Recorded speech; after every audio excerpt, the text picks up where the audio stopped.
Hi, Assalamu alaikum and good morning everyone. Thank you for visiting my channel again. Abdul Rahim here with you.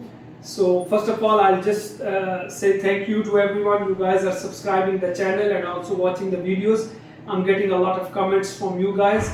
I really appreciate it, and I would request if you can share it with your friends and other students who can get help from it. Okay. So let's come to the topic. So we are continuing our topic, which was mitral stenosis. So as I told you that we are going to see some examples, but we are going to start quantification today, quantification of mitral stenosis.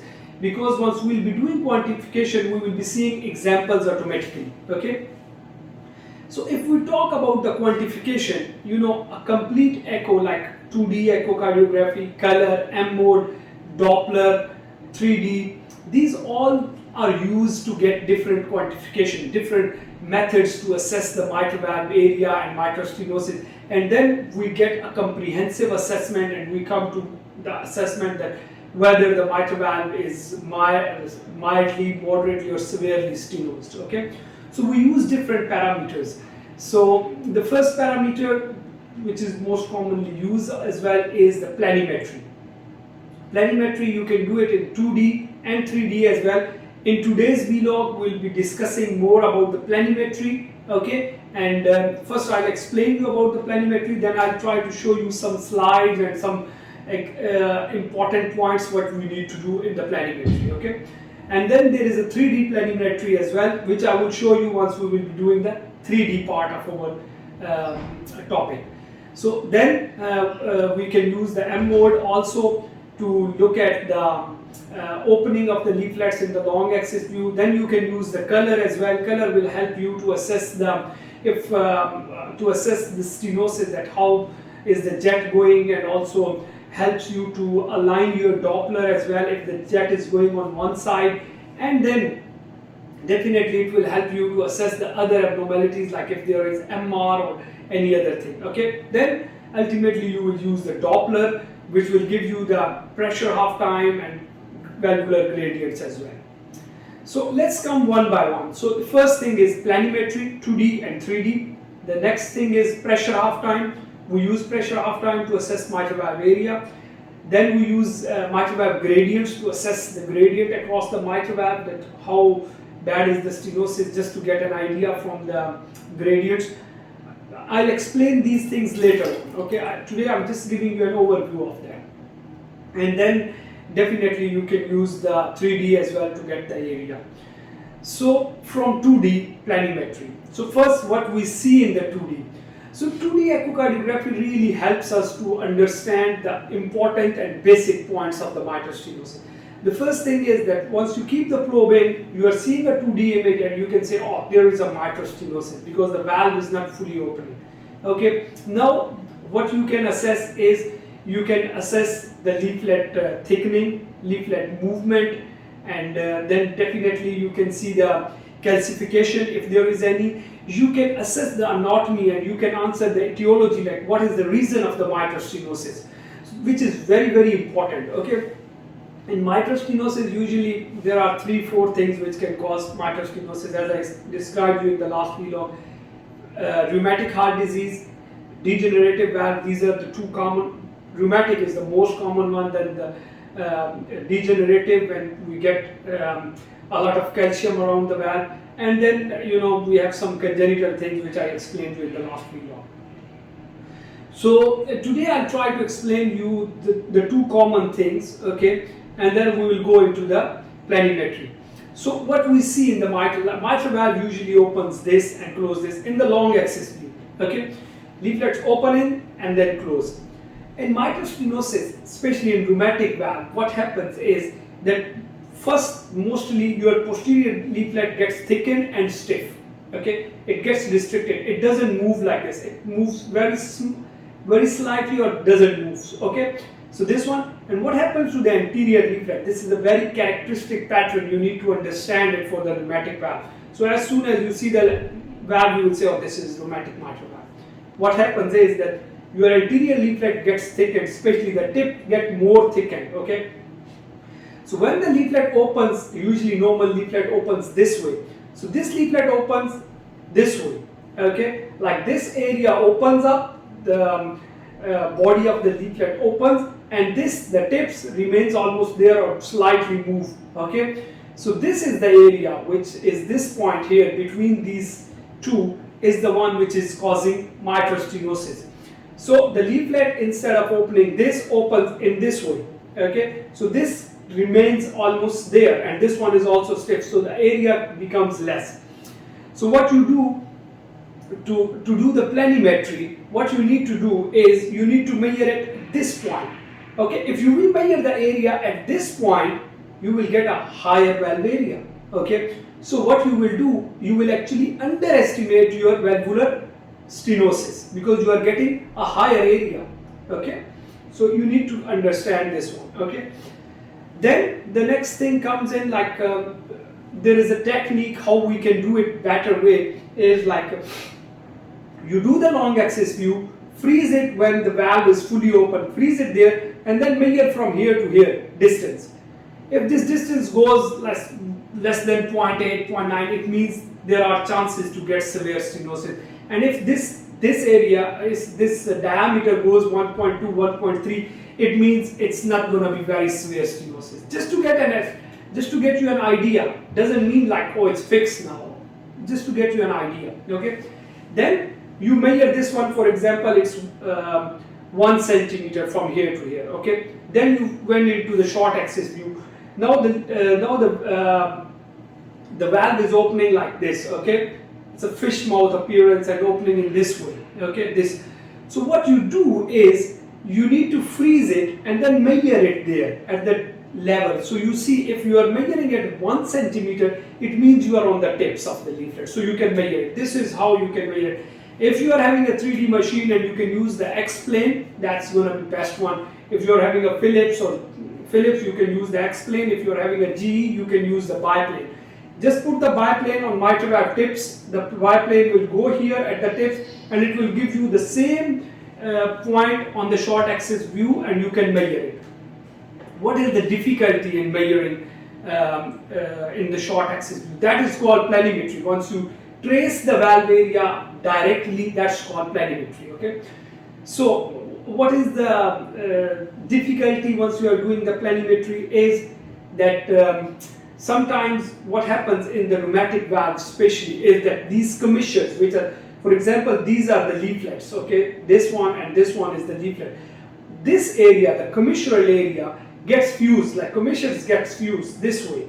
Okay, so the valve area gets narrowed from the margins. Okay, so sometimes when the commissures are fused, it's easy to measure, but once one commissure is partially open or fully open, or both the commissures are fully open, then it's very tricky that where are you going to measure it. I'll show you in the slide so you will understand it better. Okay, then this was more about the rheumatic valve. Okay, what happens more in your rheumatic valve? Your leaflets gets thickened, the mobility will get restricted. Usually the normal thickening of the leaflets is about 2 millimeter, and when they get more than 5 millimeter in thickening, it means the leaflets are significantly thickened.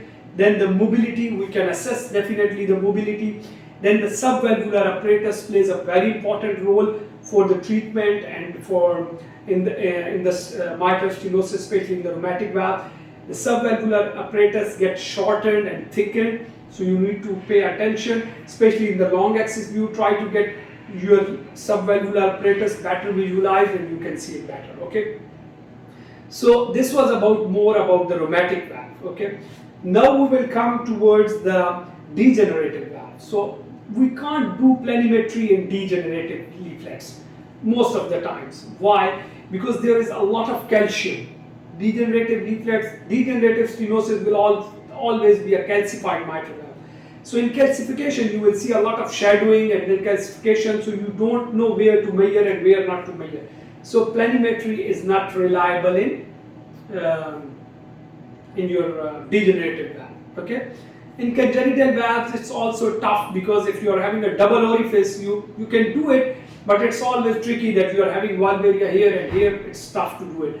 By the way, if you are doing a TE and you try to do the degenerative planimetry in that one, it helps sometime, but not all the times. Okay. Then now I'll show you some pictures, and I'll show you what we see it in 2D, how we can measure the valvular thickening, how we can get the rheumatic valve or degenerative valve, how we will assess the mobility. These are the things I will show you in the presentation now. Okay. But I already explained you everything. I just want to show you the examples there. Okay. Let's come to the presentation now.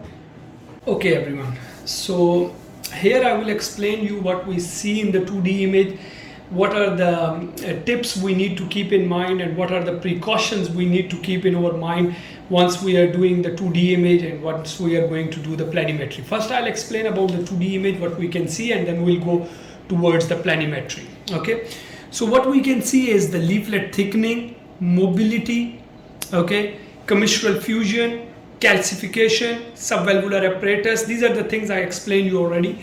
Cusp separation index, I will show you what is this one, and then spontaneous echo contrast. So spontaneous echo contrast, you will see it in left atrium once the disease will be very high.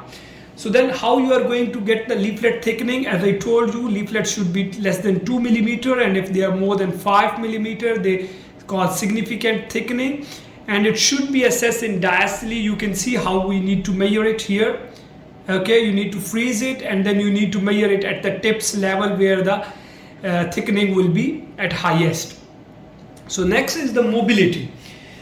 Mobility is like we see the doming of the anterior mitral leaflet, which is a hockey stick, which is a very important sign of rheumatic valve. Then fish mouth appearance of the mitral valve. You will see short axis will be a fish mouth appearance, and once the mobility will all lost, and then you will see a funnel shape of mitral valve. Okay, this will be very late stage. Okay, so here you go. These are the pictures of the valve. This is the valve you see here.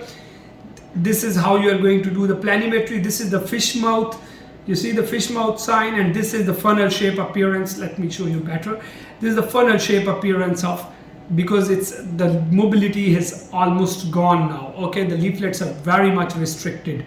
Okay, so this is how you will assess the leaflet mobility. You see this is the hockey stick appearance. Okay, and then you will measure this thing here. Let me show you better. This thing here, this opening from here to here. Okay, and then you can compare this opening from here to here. 0.8, less than 0.8 indicates severe. More than 1.2 is indicate nothing severe, not accurate in cases of severe calcification. Okay, or mitral valve balloon. So after the mitral valve balloon, you should not be doing this. Okay, but and also not in calcification patients. But this is just a predictor to give you an assessment, not a proper criteria, but gives you a lot of input, like what you are going to see in the different views. Now planimetry.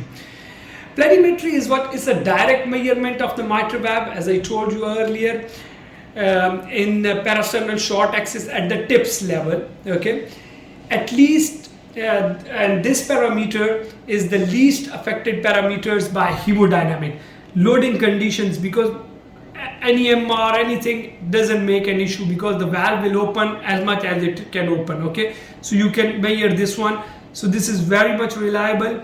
Okay, and this is the only and most reliable measurement immediately after balloon valvuloplasty. Balloon valvuloplasty is a procedure they do to open the valve in rheumatic valve cases, which I will show you later on. Okay, which I'll show you later on. But this is the way of, if any of the patient is going through mitral valve balloon, you are going to measure the area after the balloon by planimetry, and gradients are not reliable at that point. Okay, so important thing is that this is a direct measurement, doesn't affect it with the loading conditions, and a perfect one for mitral valve balloon. Next, the tips. This is very important slide. Put the mitral valve in the center of the sector in parasternal long axis where the ultrasound beam is strongest. Okay, you keep it in the middle, and then you bring the short axis view. This is the things you know already. Sweep up and down starting from the papillary muscle level towards the base, and mitral annulus, like you need to get the mitral valve area. Okay, So you need to get the mitral valve tips. First you get the long axis view, then move towards the short axis, and then try to get the tips level. Okay, why? Because you want to measure it at the tips level. You don't want to measure it in the middle level, because you are going to overestimate the area. So always try to get the leaflet tips level. So here you go, this is what I was explaining you. Put an M mode here, or just measure the sign here, and for example this is 0.8, then measure it here also. If this is 0.8, you can get the area here, and you are sure that you are cutting at the leaflet tips. This is how, this is the X plane. You put the X plane here, and then you get the valve area here, and you can measure it. This is what happens. Let me explain you here a little bit more. Okay, for example, you are measuring it somewhere here. Okay, for example, you are measuring it here. You will again get this circular thing, but you will get a very high area. So you are going actually to underestimate the disease. Okay, so you need to be at the tips level to measure it better. Okay, this is the most important thing in planimetry. Okay, keep this thing in your mind always when you are doing the planimetry. Now I'll explain this one more. Let me show you. Yeah, this one. You see here you get a small circle, so the valve area will be small. But if you are measuring it in the middle, you will again get a circle. Okay, but this circle will be very big, so you are going to have a higher area. So this is what happens in the mitral valve as well. Okay, so this is how you need to do it. Then you need to zoom it to get, you know, better quantification, and then adjust gain setting. This is very, very, very important. Overgain, underestimate mitral valve area. Undergain, overestimate mitral valve area. Why? Because in overgain you are going to have a lot of shining here and there, so you don't know where to measure and where to go. So you will get actually a small area instead of getting a proper area. And then if your gains are very much low, you will have echo dropouts, so you don't know where to measure again. So you are going to get actually a higher area. So you are going to overestimate the disease. Okay, actually underestimate the disease. Okay, overestimate the area and underestimate the disease. So you need to do you need to do several measurements. Even in the regular rhythm you should do 3 or 4 measurements, and you should take the average, or maybe you should take the average, or maybe the smallest one. Okay, in atrial fibrillation you should be doing the same thing again. Incomplete commissural fusion. This is what I was explaining you when earlier in this vlog, that sometimes the commissures are not fully fused. So one of the commissure is fully open or partially open, then it's very tricky to do the planimetry. Okay, so this is also a tip that you need to keep in mind, that commissures are open or not. Trace the inner rim of the mitral orifice, including open commissures in mid diastole, and the valve is fully open. Okay, this is how you are going to do it. These are the few examples for you. Commissures are closed, so you can measure it easily. That's not a tough one. This is commissure is, I think this commissure is open. Okay, so we are going it this way. And look at this one, almost this commissure is partially open and this is fully open, so you will go fully into that one. Now I'm showing you in the 3D as well. You see this one, commissures are fused. This commissure is open here, so you need to measure it here. Okay, this one here, and you can make, so sorry about it. Let me freeze it. Okay, so you see this one, this is partially open and this is partially open. I can see it in 3D as well, that this is the valve area here. So you will include this measurement. You will measure it from here, here, here, and then you will go this way. Okay, this one is easy, you can just measure it here. And this one, both the commissures are open. So you will go from here till here. Okay, this way. Okay, you will keep this area like a narrowed point in between, but you will go full beyond the commissures. Okay. So always keep in mind that you need to include the commissures if they are open, like this way. This, partially open, fully open. Pitfalls. This is very important, you need to keep in mind. Gain too high or low can give you a blooming or dropout, like you can have a lot of artifacts once you are having the high gain, and you can get a lower area, and with the low gain you can have dropouts and you can have a higher area. Bad windows, this is the problem of the echo. If you have a bad window, you have a bad window. You can try to make it a better one, but it's tough. Then you can go definitely towards the TE. Shadowing with severe calcification, as I told you, degenerative leaflets, it's tough to do the planimetry, so avoid it. Even in some of the rheumatic valves, if you see the calcification, it's tough to do it. Operator skill, this is very important, this thing, operator skill. You will learn this from, you will see it and you will read it, but it will come with the experience. You need to do it more and more and more. Even in one patient, you did it once, you try to do it second time, third time. When you are free, try to do it again and again. So this will increase your experience in it, and you will be an expert in it. Okay, so try to give uneven morphology. When morphology is not clear, it's tough again to measure it in different beats. We need to get an AFib. I would suggest an AFib at least 5 to 6 beats. In regular, you should take at least 3 beats.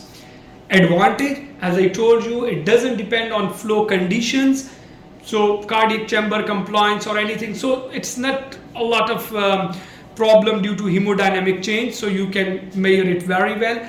Disadvantage, it's not feasible in poor window and severe calcification. As you see, calcification gives shadowing here and there, so it's tough to measure where you are going to measure, here or there. And then with the commissures, you need to measure it with the open commissures going here and there. So this is a complete lesson about the planimetry. I hope you guys learn it. I hope you guys understand it. This is the very important one. Okay, and if you guys have any questions, please ask me. But again, you need to do more and more, so you will get more experience in it, and you will be one of the expert person to do it, because we all do mistakes in it. So we need to do more and more to get more expert in it. Thank you very much, and I'll see you next time with the other parameters. Thank you. Bye bye.